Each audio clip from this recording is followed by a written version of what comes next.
Estamos a estudar o Evangelho de Marcos. Há 25 semanas. Há 25 semanas a estudar o Evangelho de Marcos. E estamos agora no capítulo 9. Até o capítulo 16 ainda faltam alguns. E nós temos visto, ao longo do estudo do Evangelho de Marcos, nós temos visto Marcos a revelar progressivamente Jesus Cristo.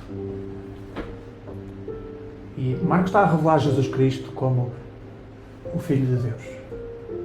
O Filho de Deus que veio para servir, que veio para morrer na cruz e que veio para chamar os seus seguidores à metanoia. É esta mudança de mente, esta mudança radical que leva a uma autonegação, como vimos no domingo passado. Toma a tua cruz, nega-te a ti mesmo e segue-me. Nos sermões anteriores, nós temos visto então a autoridade de Jesus sobre diferentes coisas, desde a autoridade de Jesus sobre a criação, a autoridade de Jesus sobre as trevas, sobre o domínio do mal, a autoridade de Jesus sobre até a escassez, quando já vimos 2 milagres de multiplicação de alimento. Mas após termos visto a confissão de Pedro, divinamente inspirada, tu és o Cristo, quando Jesus perguntou, o que é que vocês dizem que eu sou? Não é? Jesus anuncia a sua morte, que vai ter que sofrer, vai ter que ir até à cruz, em Jerusalém, e os discípulos entram em pânico. Um pânico espiritual, talvez. Ficam assustados, ficam talvez atónitos, sem saber exatamente o que é que aquilo quer dizer. E Pedro chama Jesus à parte e diz, para lá com estas coisas. Que raio de conversa é esta? Nós não queremos um Jesus fraquinho, nós queremos um Jesus forte. E aquilo que nós vamos ver hoje, que é focado no episódio da transfiguração, e já vamos ver o que é isto, é a resposta amorosa do Pai. Jesus, aquele Jesus que seria humilhado e crucificado, é o Deus glorioso que ilumina a criação. E a sua humilhação, ela não vai ser um fracasso. É o amor soberano de Deus em ação. Mas antes eu queria falar-vos de uma equipa de restauradores que foi chamada para trabalhar na recuperação da Notre-Dame. Como sabemos, Notre-Dame foi afetada por um incêndio brutal e que destruiu aquela catedral. O trabalho diário desta equipa de restauradores era um trabalho pesado, um trabalho sombrio. Trabalhar na fuligem, aquela fuligem toda do incêndio, um ar difícil de respirar, as paredes estavam meio rachadas, quase algumas a desabarem. Ou seja, o perigo era constante ali à volta. 3 meses depois de tanto trabalho ali naquela catedral, o desânimo começa-se a instalar naquela equipa. Desgaste físico, desgaste mental, eles começam a ficar, muitos a pensar em desistir até, porque só conseguem ver coisa escura, não conseguem vislumbrar aquilo que vai acontecer na recuperação daquela catedral. Isto jamais vai voltar a ser o que era. E percebendo o desânimo da equipa, o mestre restaurador, o chefe daquela equipa, leva 3 trabalhadores a um pavilhão fechado. E ali estava, nesse pavilhão, um protótipo em escala real de uma das alas da catedral já restaurada. Os vitrais eram luminosos, a madeira nobre, restaurada, detalhes dourados e uma beleza que revelava como é que iria finalmente ficar aquela obra. Os 3 que foram com aquele mestre ficaram maravilhados. Então o mestre disse-lhes, eu sei que o trabalho na fuligem é duro, mas eu precisava de vos mostrar como vai ficar a catedral depois do vosso trabalho. O pó, o suor, as feridas que vocês hoje estão a ultrapassar, elas são o caminho necessário para que esta obra de arte fique novamente restaurada. O que é que aconteceu? Na segunda-feira, estes trabalhadores voltam com outro ânimo, voltam para aquela obra com outra força. Eles continuam a limpar aquela fuligem, eles continuam a carregar as pedras, mas agora eles sabem que aquela dor, aquele desconforto que eles vivem naquele momento está a preparar uma beleza futura. Ok, e o que é que isso tem a ver com o que nós vamos estudar hoje na Palavra do Senhor? Esta ilustração, ela espelha a experiência dos discípulos e a nossa caminhada. O peso do dia-a-dia, família, trabalho, crises, fraquezas, leva-nos a ficarmos cansados, a fazer-nos ver apenas cinzas, fuligem, dor. Depois de ouvirmos Jesus chamar-nos à renúncia, ao sacrifício e à cruz, surge esta pergunta: mas vale mesmo a pena seguir este caminho? Afinal, este caminho com Jesus não é um caminho fácil. Negar-me a mim mesmo, tomar a cruz e seguir. E é para não desistirmos que o Mestre nos leva ao monte. E ali, por instantes, Ele vai revelar a sua beleza. Ele vai revelar a sua beleza que não é efêmera, que é eterna. E com isto, ajuda-nos, como ajudou aqueles trabalhadores a vislumbrar o que é que vem à frente. A cruz e o sofrimento que Jesus anunciou não são a derrota, são então o caminho vitorioso para a glória eterna. Para nós compreendermos este acontecimento e o aplicarmos à nossa caminhada, nós vamos acompanhar em 3 movimentos. Vamos ver a beleza do Rei revelada nos versículos 2 a 4. Face ao deserto, o brilho da eternidade. Vamos ver a tentação de escapar do vale, ou seja, o perigo de nós queremos permanecer no topo da montanha e curtir a experiência, não é? E depois o regresso necessário ao vale. A cruz não como um caminho de derrota, mas como um caminho indispensável para a glória. Então, convido-vos a irmos para o capítulo 9 do Evangelho de Marcos e vamos começar no versículo 2 e o texto vai estar projetado, vamos acompanhar o texto ao longo do sermão. E os versículos 2 e 3, eles dizem assim: 6 dias depois, tomou Jesus consigo a Pedro, Tiago e João e levou-os sós, à parte, a um alto monte. Foi transfigurado diante deles. As suas vestes tornaram-se resplandecentes e sobremodo brancas, como nenhum lavandeiro na terra as poderia alvejar. Reparem no detalhe, 6 dias depois. Não é comum no Evangelho de Marcos nós termos esta precisão. Nem tanto espaço entre as ações.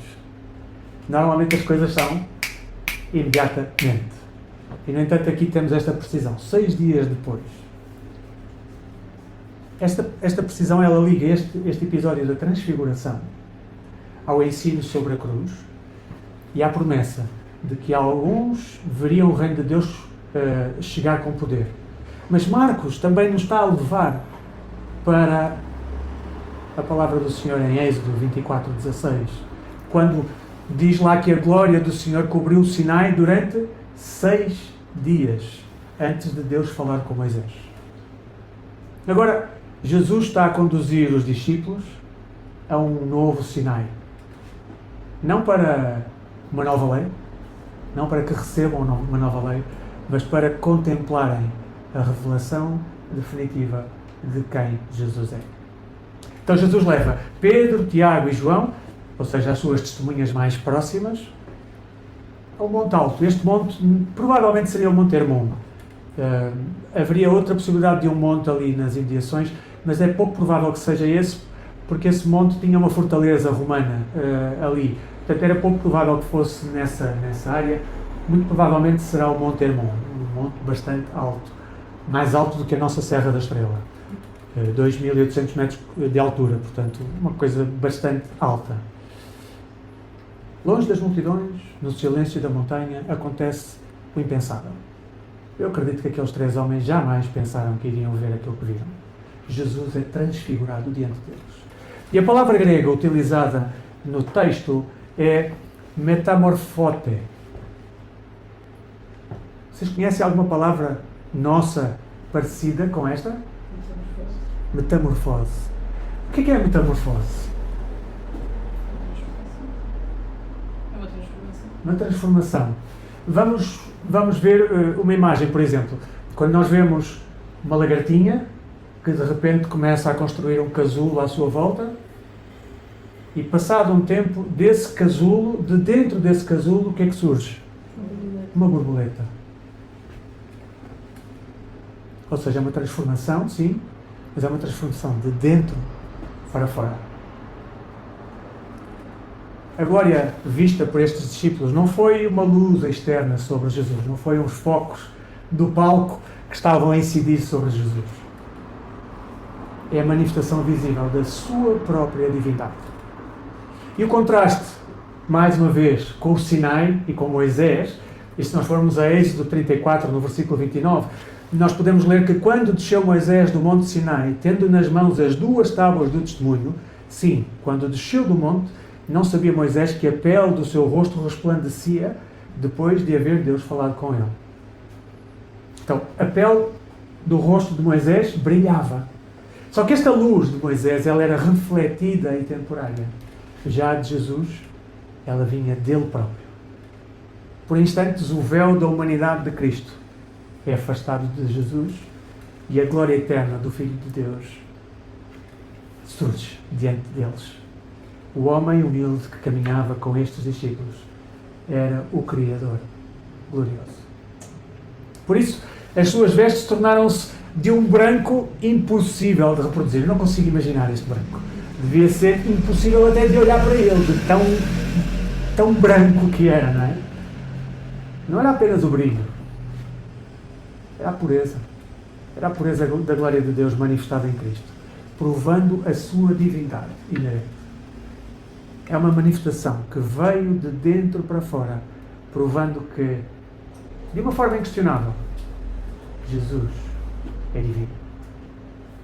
É como se Jesus estivesse a dizer: eu sou Deus, eu sou o Senhor. Isto leva-me inevitavelmente a olhar para aquilo que nós lemos na carta aos Romanos, do apóstolo Paulo.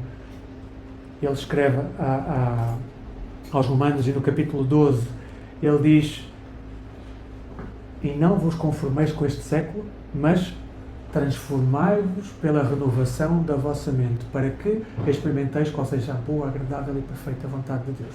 E reparem, porque é que nós podemos fazer esta ponte entre a transfiguração de Cristo, que nós vemos aqui no versículo 2, e no mesmo versículo 2, mas no capítulo 12 de Romanos, vemos esta metamorfose também, que está escrita, porque a origem da palavra é a mesma. Metamorfou. E no monte nós vemos a glória de Jesus, que revelou a sua realidade celestial. No crente, a presença de Cristo transforma a sua mente, transforma os seus desejos, as suas reações e a obediência. Então, qual seria o propósito da transfiguração? Por que é que se transfigurou Jesus logo após ter anunciado a cruz? Porque, como falávamos há pouco, os discípulos ficaram abalados. Tão abalados que Pedro, tomando... E atenção, nós temos a tendência de apontar para Pedro, sanguíneo, tem a mania que... Quantos de nós somos Pedros? Ou quantos de nós podemos dizer que não somos Pedros? Se calhar nenhum. Eles estavam atordoados com aquilo que tinham acabado de receber de Jesus. Ao revelar a sua glória, o que é que Jesus faz? Ele renova o entendimento destes homens. E, por consequência, o nosso entendimento também. Quase como se ele estivesse a dizer: sim, aquilo que eu vos disse está certo, eu tenho que morrer, eu tenho que sofrer. Sim, mas eu sou o Rei da Glória. Estão a ver? Sou eu o Rei da Glória. Então não fiquem presos a esta casca simples e frágil da minha humilhação temporária. Alinhem a vossa mente com a realidade eterna do meu reino. Então a beleza de Cristo no monte, ela tem este propósito de corrigir as expectativas distorcidas e iniciar nestes homens uma verdadeira renovação espiritual. E reparem o que é que acontece no versículo 4. De repente, apareceu-lhes Elias com Moisés e estavam falando com Jesus. Neste momento aparecem Moisés e Elias diante daqueles homens, diante dos discípulos. Moisés representa o quê? Moisés representa a lei. E Elias representa o quê? Os profetas. Então, juntos, os dois maiores vultos da história de Israel, eles colocam-se diante de Jesus, não como rivais que vão disputar espaço no palco, mas como testemunhas da missão de Jesus. E Lucas acrescenta um detalhe precioso no texto sinótico em Lucas. Nós vemos que Jesus ele sobe ao monte para orar, e foi durante essa oração que a sua glória se manifestou. Lucas também revela o tema da conversa entre Moisés e Elias. Eles falavam de quê? Falavam do êxodo. Assim como o povo saiu libertado do Egito no êxodo, libertado da escravidão, aqui também falavam do êxodo, mas era da partida de Jesus que se iria cumprir na sua morte sacrificial na cruz, com o propósito de nos libertarmos da escravidão, com o propósito de nos libertar da escravidão do pecado. Assim, a lei e os profetas, que não aparecem para competir com Cristo, eles vêm para confirmar que toda a revelação de Deus aponta para a cruz, aponta para Ele. A morte de Jesus, então, não seria um acidente trágico, um erro de percurso, mas seria o plano redentor de Deus anunciado ao longo de toda a história. Desde Moisés, passando pelos profetas, sempre foi anunciado este plano redentor. E o que é que isto tem de aplicação para nós? Esta transfiguração, ela não é uma teologia abstrata. Ela é verdadeiramente a revelação da beleza do Rei. No monte, Pedro, Tiago e João, eles contemplam a glória do Salvador vivo. Esta visão, ela confronta uma fé reduzida a deveres, uma fé reduzida a regras, uma fé reduzida a rotinas,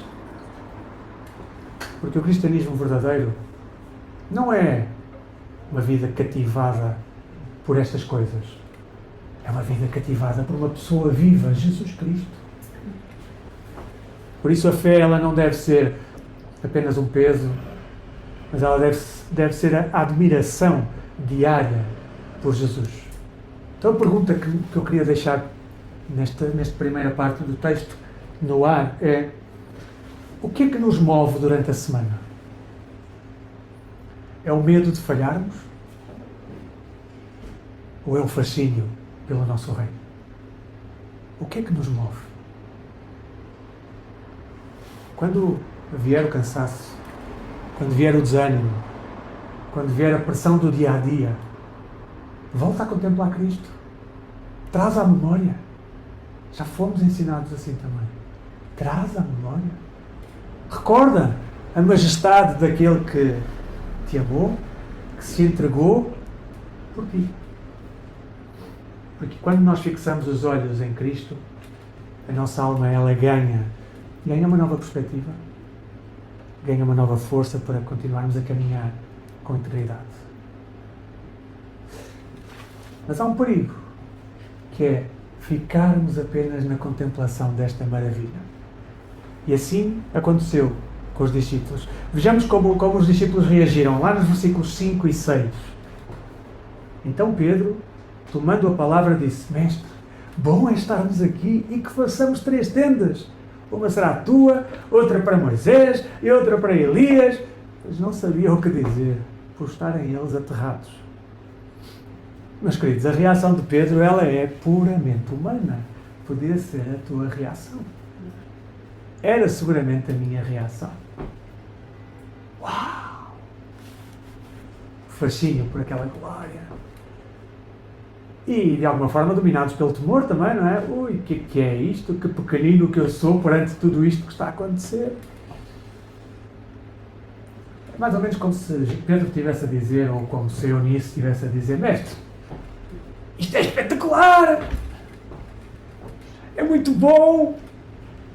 Maravilhoso estarmos aqui. Não te preocupes connosco. Preocupes connosco, nós ficamos bem aqui. Vamos fazer uma cabaninha para ti, uma cabaninha para Moisés, outra para Elias. De resto, nós estamos bem. Mas por detrás desta reação, que é natural, há 2 equívocos, pelo menos, que nós podemos identificar. Pedro estava inevitavelmente a igualar Jesus àqueles servos que aparecem, Moisés e Elias. Ele estava a propor 3 tendas. Então coloca Jesus, Moisés e Elias no mesmo plano, sem perceber que a lei e os profetas apenas apontavam para o Filho amado.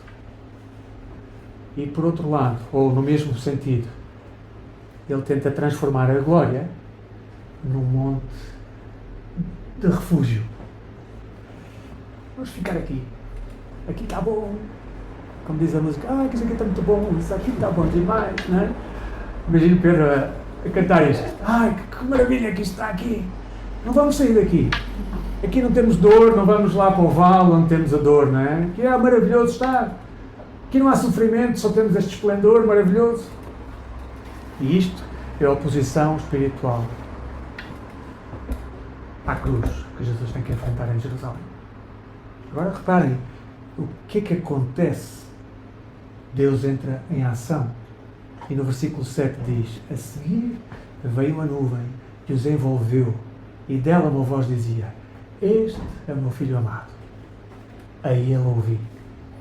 Ou seja, enquanto Pedro ainda balbuciava as suas ideias, não é? Está tudo bem aqui, nós ficamos quietos aqui, está só a contemplar e fazemos aqui 3 cabaninhas para vocês. Enquanto ainda Pedro andava nesta animação, esta nuvem brilhante de glória aparece. A mesma nuvem que acompanhava o povo na peregrinação no deserto. Shekinah. Aquela mesma nuvem que guiava o povo no deserto, ela cobre a montanha com a sua sombra. E de dentro vem a voz do próprio Deus. E ouvimos aqui Deus a corrigir o foco de Pedro. Quase como se estivesse a dizer: ei, este não é apenas mais um profeta. Este não é apenas mais um mestre respeitável. Este é o meu filho. Este é o meu filho amado, o meu eleito. Parem de falar e comecem a ouvi-lo. Parem, ouçam. E o Pai declara que Jesus é o profeta definitivo prometido na lei. Lá em Deuteronômio, capítulo 18, versículo 15: o Senhor teu Deus te suscitará um profeta no meio de ti, de teus irmãos, semelhante a mim, a ele ouvirás. Aquele que tem autoridade absoluta sobre todas as coisas e a quem nós devemos total obediência. E agora vejam o desfecho sombrio no versículo 8. No versículo 8 diz: e de repente, ou e de relance, olhando ao redor, a ninguém mais viram com eles, senão Jesus. Num instante, aquela nuvem levanta-se, a voz cala-se, Moisés e Elias desaparecem. Ou seja, a lei e os profetas já cumpriram a sua missão, já apontaram para o Messias, e agora resta apenas Jesus. Jesus, ele é maior que Moisés. Jesus, ele é maior que Elias. Jesus, ele é maior que as nossas tradições. Jesus, ele é maior que qualquer problema. Quando tudo o resto desaparece, só Jesus permanece. E só ele deve ocupar o trono no nosso coração. Meus irmãos, esta cena ela confronta a nossa espiritualidade. Também nós podemos desejar uma fé de topo de montanha. Emoções intensas, retiros, cânticos, momentos espirituais que aliviam a dor. E não há por si só mal nisto. Mas viver só disto, normalmente estas coisas não produzem obediência. Produzem uma expressão se calhar não é muito bonita, mas o lamber de feridas. Cuidamos de nós, coitadinho de mim, mas na verdade não produz mudança, não produz alteração nos nossos comportamentos, não produz o mudar do nosso foco e mudar a nossa obediência. Agora, a fé que ouve Jesus e que desce do monte para o vale, ela pede perdão, ela serve a família, ela age com honestidade e aproxima-se daquele que sofre. A voz do Pai continua a dizer: ouçam o meu filho, parem lá de falar. E ouvir é o quê? É obedecer. Obedecer com amor, obedecer com integridade, obedecer com serviço fiel, no dia a dia. Portanto, é necessário que nós desçamos do monte para o vale. E é isso que acontece a seguir, nos versículos 9 e 10. Diz o texto: ao descerem do monte, ordenou-lhes Jesus que não divulgassem as coisas que tinham visto, até o dia em que o Filho do Homem ressuscitasse dentre os mortos. Eles guardaram a recomendação? Muito bem. Não. Eles guardaram a recomendação, mas no entanto perguntavam-se uns aos outros, não é? Perguntando uns aos outros, que seria o ressuscitar dentre os mortos? Ou seja, a experiência no monte, ela termina. Jesus não permite que os discípulos fiquem lá no monte, não é? Não fiquem presos àquele encanto do momento. Conduz de volta ao vale. Mas ordena-lhes, e já vimos Jesus a fazer isto várias vezes. Não falem de nada. Ordena-lhes silêncio. Até a ressurreição. Até o dia em que o Filho do Homem ressuscitasse dentre os mortos. E porquê o motivo deste silêncio? Nós já vimos noutros episódios Jesus a pedir para não falarem, não anunciarem. E já vimos, e mais uma vez o motivo é o mesmo. Aqui com mais definição até. Que é, se eles anunciassem de imediato a glória que tinham visto, as multidões elas poderiam transformar Jesus facilmente naquele rei político que tanto ansiavam ter. Então a transfiguração ela só seria compreendida corretamente à luz da cruz. Ela só seria compreendida depois da cruz e da ressurreição, quando a sua vitória estivesse consumada. Mesmo assim, os discípulos continuam confusos. Guardaram o segredo, mas não entendiam. Não entendiam como o Messias poderia morrer e poderia ressuscitar ao terceiro dia. Jesus sabia que a descida seria dolorosa. Os discípulos ainda o iriam ver preso, o iriam ver humilhado, o iriam ver crucificado. E aquela geração, como já vimos no ano passado, aquela geração testemunharia o juízo sobre Jerusalém no ano 70 depois de Cristo. Por isso eles precisavam desta âncora, de alguma coisa onde se firmarem. Jesus não mente. O seu reino já está estabelecido com poder e glória no monte e confirma a sua vitória inabalável. Então a transfiguração ela prova que o reino de Deus ela não depende de templos de pedra. Como vamos ver o templo, como já vimos, o templo no ano 70 é completamente destruído. Então o reino de Deus não depende de templos de pedra, mas o reino de Deus ele habita em cada um de nós. Pelo Espírito, desde Pentecostes. Jesus já reina com poder absoluto. Por isso, mesmo quando tudo parece desabar, nós servimos a partir de uma vitória que é garantida. Agora vejam, no versículo 11, os discípulos interrogaram-no dizendo: por que dizem os escribas ser necessário que Elias venha primeiro? Este era o ensino dos líderes religiosos, baseado na profecia do profeta Malaquias. E nós vemos isso no capítulo 4, versículo 5 do profeta Malaquias, em que o texto do Senhor diz: eis que eu vos enviarei o profeta Elias, antes que venha o grande e terrível dia do Senhor. Então, os líderes religiosos, baseados nesta profecia, eles ensinavam que antes da vinda gloriosa do Messias, o profeta Elias teria de regressar fisicamente à terra. Para quê? Para preparar o caminho. Ele iria restaurar todas as coisas com poder. E os discípulos estavam a pensar: mas espera lá, se tu és o Cristo e a tua glória já se manifestou, onde é que está a restauração triunfante de Elias? De que os religiosos tanto falam. Vejam a resposta no versículos 12 e 13, resposta do Senhor Jesus. Ele diz: Elias, vindo primeiro, restaurará todas as coisas. Como, pois, está escrito sobre o Filho do Homem que sofrerá muito e será aviltado? Eu, porém, vos digo que Elias já veio. E fizeram com ele tudo o que quiseram, como a seu respeito está escrito. Então, Jesus aqui corrige logo esta expectativa triunfalista dos discípulos. Elias já tinha vindo. não no regresso físico do profeta no Antigo Testamento, mas ele veio no ministério de João Batista. Ele veio em espírito e poder. Para quê? Para preparar o caminho do Senhor. Como é que aquela mesma geração, respondeu a este mensageiro que veio preparar o caminho do Senhor? Nós já vimos. O desfecho não foi bom. João foi rejeitado, João foi preso, João foi decapitado num banquete marcado por corrupção, por medo, por vaidade e sob as ordens de Herodes. Ao rejeitarem João, rejeitaram também a sua mensagem de arrependimento.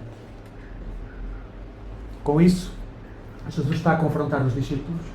Se o mensageiro que veio preparar o caminho foi rejeitado e morto, como poderiam esperar que o Messias fosse recebido com facilidade pelas autoridades deste mundo?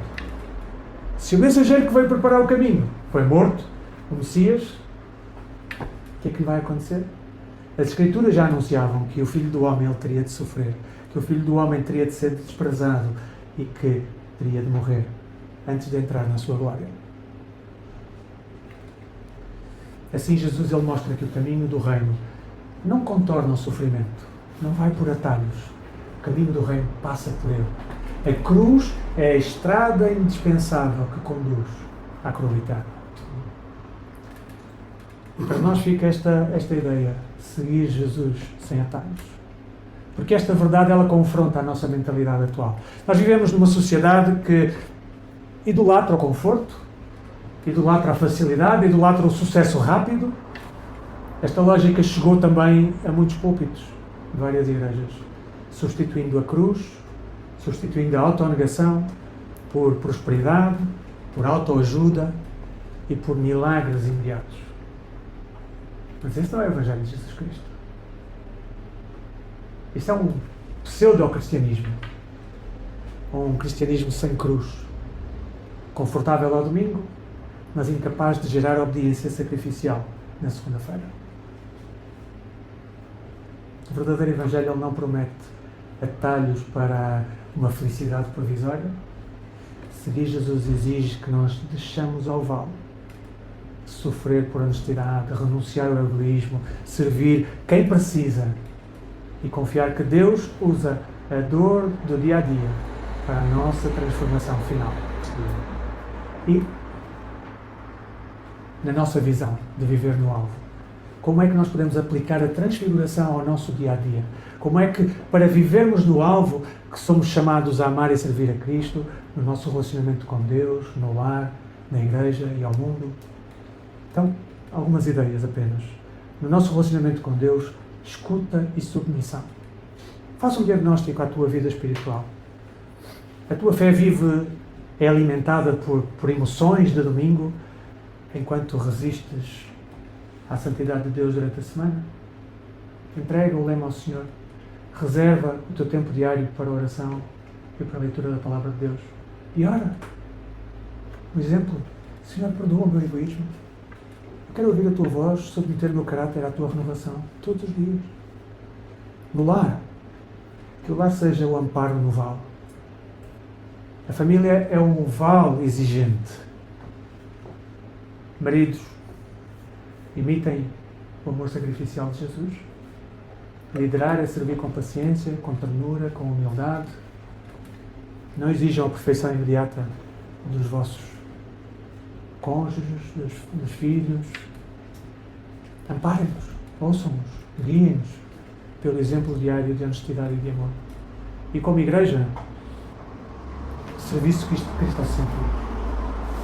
A igreja, nós dizemos isto insistentemente, ela não é um clube, muito menos um clube de perfeitos. A igreja é um hospital de graça. Nós temos que rejeitar a soberba teológica e o moralismo. Quando o irmão cambalear sobre a ansiedade, sobre a dúvida, sobre a provação, não passe ao lado. Aproxima, chora com ele, estende-lhe a mão e aponta para Jesus. E no mundo, temos que viver a integridade no vale. no trabalho, na escola, no bairro. Vais ser pressionado. Pressionado pelos ídolos como o sucesso, o conforto, a aprovação, dinheiro, poder. Não negocies a tua integridade por resultados rápidos. Vive a verdade de Cristo com honestidade, recusa a mentira e vive em compaixão pelos outros, mostrando que o teu rei transformou a tua mente. E nós não conseguimos seguir este caminho pelas nossas forças. Nós não conseguimos percorrer este vale pelas nossas próprias forças, mas temos a certeza que Jesus foi à nossa frente. E Jesus não diz, toma a tua cruz e eu vou seguir-te. Jesus diz, toma a cruz e segue-me, porque eu já fui à frente. A transfiguração, ela garante-nos que o crucificado não foi derrotado.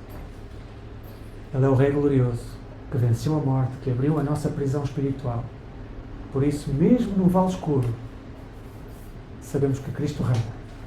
Cristo sustenta o seu povo e levará a sua obra até ao fim. Então, convite é que nos arrependamos do orgulho, dos confortos fáceis, da tentativa de conduzirmos a vida sozinhos. Recorda isto, a cruz não é o fim da história para o crente. Como Cristo passou da humilhação ao túmulo vazio e ao trono da glória, também a tua fidelidade culminará na coroa imperecível na vida eterna. Entrega-te ao Salvador imediatamente. E, meus queridos, hoje nós contemplamos no monte a glória de Jesus. Próximo domingo, descemos ao vale, onde os discípulos enfrentam a frustração de mais uma multidão agitada.